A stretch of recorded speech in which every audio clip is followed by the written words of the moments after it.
ఈ రోజుకి కూడా నేను చెప్తా ఉన్నా, ఓడిపోయాం పర్వాలా, ప్రతిపక్షంలో కూర్చొని ఉండం అది పర్వాలా, మళ్ళీ రీలు వెనక్కి తిరిగి మళ్ళీ అదే రోజుకు మళ్ళీ తిరిగి వెళ్ళి కనీసం ఇలా జరుగుతుందని తెలుసు కదా ఇప్పుడు ఎలా చెప్తావు అని చెప్తే మళ్ళీ ఆ రోజు వచ్చినప్పుడు ఇదే విధంగానే మళ్ళీ చెప్తా.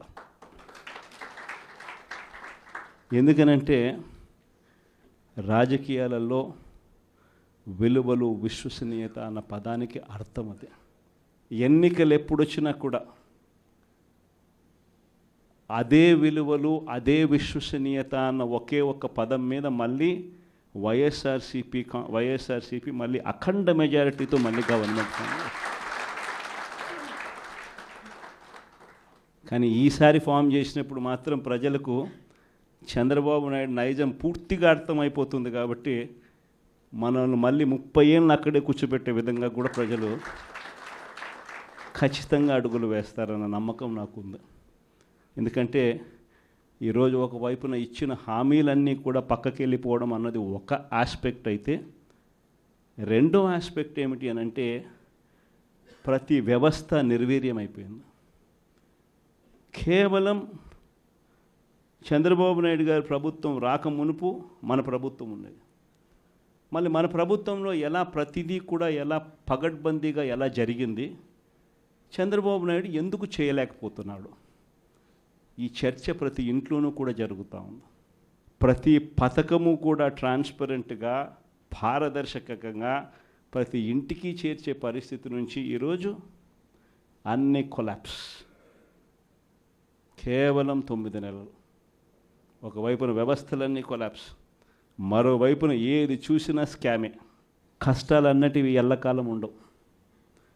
ఎవరికి ఏ కష్టం వచ్చినా కూడా నా కథ గుర్తు తెచ్చుకోండి. 16 నెలలు నన్ను జైల్లో పెట్టినారు.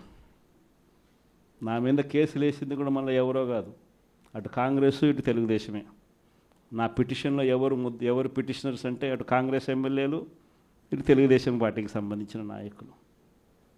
కేవలం రాజకీయంగా ఎదుగుతున్నాను అని ఒకే ఒక కారణంతో దొంగ కేసులు బనాయించారు. 16 నెలలు జైల్లో పెట్టినారు. కానీ ఏమైంది? బయటికి రాలా? ముఖ్యమంత్రి కాలా?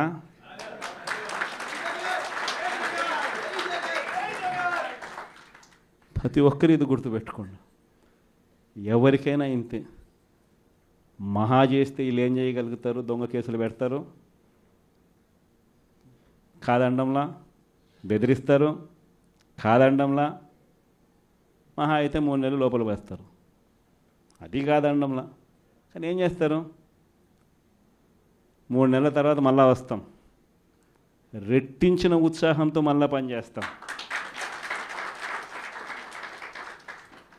ఎవరెవరైతే మిమ్మల్ని జైల్లో పెట్టే కార్యక్రమం ఎవరెవరైతే చేస్తారో, మంచి చేసిన వాళ్ళని గుర్తుపెట్టుకోండి, చెడు చేసిన వాడిని గుర్తుపెట్టుకోండి. ఇద్దరిని గుర్తుపెట్టుకోమని చెప్తాను. ఊరికే చూస్తూ ఊరుకోం.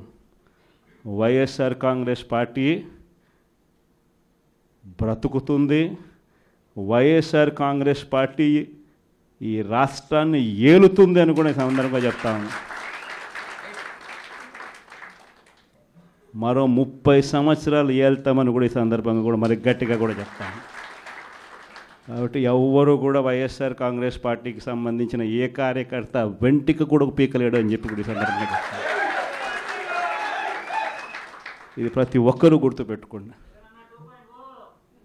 ఒక్కటే గుర్తుపెట్టుకోండి, ఈసారి జగనన్న 2.0 కొంచెం వేరుగా కూడా ఉంటుంది.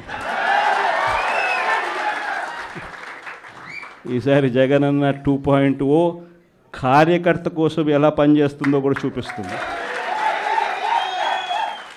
ఇది మాత్రం నేను ఖచ్చితంగా చెప్తా ఉన్నా.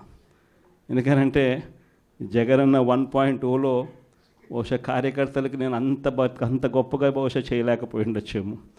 ప్రతి పథకము ప్రతి విషయంలోనూ కూడా మొట్టమొదటిగా ప్రజలే గుర్తుకొచ్చారు. ప్రజలకు మంచి చేయడం కోసమే నా టైం కేటాయించా, నా తాపత్రయపడ్డా, ప్రతి విషయంలోనూ దానికోసమే అడుగులు వేశా. కానీ జగనన్న 2.0కి వచ్చేసరికి మాత్రం చంద్రబాబు నాయుడు కార్యకర్తలకు పెడతా ఉన్న ఇబ్బందులు చూసా. కార్యకర్తలు పడతా ఉన్న అవస్థలు చూసా, కార్యకర్తలు పడతా ఉన్న బాధను గమనించా. వీళ్ళ కోసం గట్టిగా మీ జగనన్న ఉంటాడని సందర్భంగా గట్టిగా చెప్తాను.